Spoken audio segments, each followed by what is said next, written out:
Cantadas, toques, gestos e apelidos.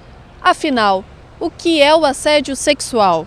A gente acaba não tendo muito na justiça do trabalho porque as pessoas têm vergonha, têm uma barreira de discutir. Então, o assédio sexual é qualquer aproximação inadequada que um colega tem em relação ao outro, seja ele superior ou colega do mesmo nível. Então, é bem definido isso, que a vítima pode ser tanto mulher quanto homem. E isso, Gabriela, é importante a gente lembrar, porque normalmente é a mulher que a gente identifica como vítima do assédio sexual. E isso é um erro, porque o homem também pode sofrer. Eu já tive casos aqui na Justiça do Trabalho para apreciar assédio sexual em relação ao homem, ao empregado homem. Então é qualquer tipo de aproximação inadequada, seja com palavras, seja com frases, aquilo que nós conhecemos como cantada, alguma aproximação física ou até algum contato sexual mesmo propriamente dito. Saiba diferenciar o assédio moral do sexual. O assédio moral, ele é uma conduta reiterada da pessoa em relação à outra. Então, nós temos que ter uma conduta reiterada que ofenda a moral do empregado. E quando tem essa conotação sexual, é que nós podemos já identificar o assédio sexual. O assédio sexual, em contrapartida, ele não precisa ter uma conduta reiterada. É bem diferente. É claro que quando chega o processo aqui na Justiça do Trabalho, foi uma situação repetida. Normalmente ele começou falando alguma coisa para mim, depois ele começou a querer ficar sozinho na sala comigo, depois ele começou a mandar os outros empregados ir embora antes e eu ficar sozinha com ele. Então, claro, tem uma sequência de gravidade dos fatos, mas não precisa ser uma conduta reiterada como é no assédio moral.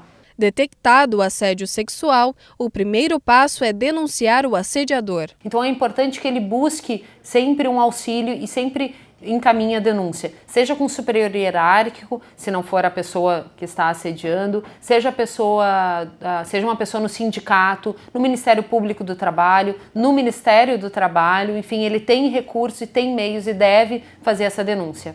Ao empregado assediado, cabe o recebimento de uma indenização.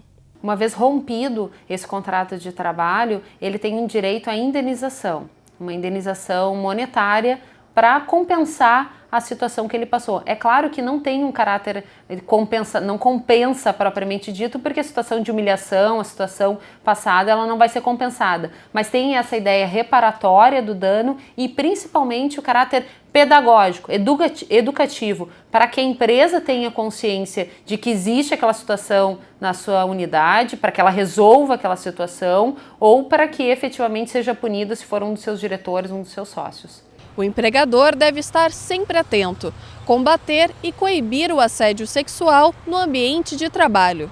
O empregador ele é responsável pelo ambiente de trabalho. E quando a gente fala ambiente de trabalho, inclui-se a saúde mental, moral da equipe. Então, a gente não pode ter nenhuma pessoa que pratique assédio moral e nem muito menos uma que pratique assédio sexual.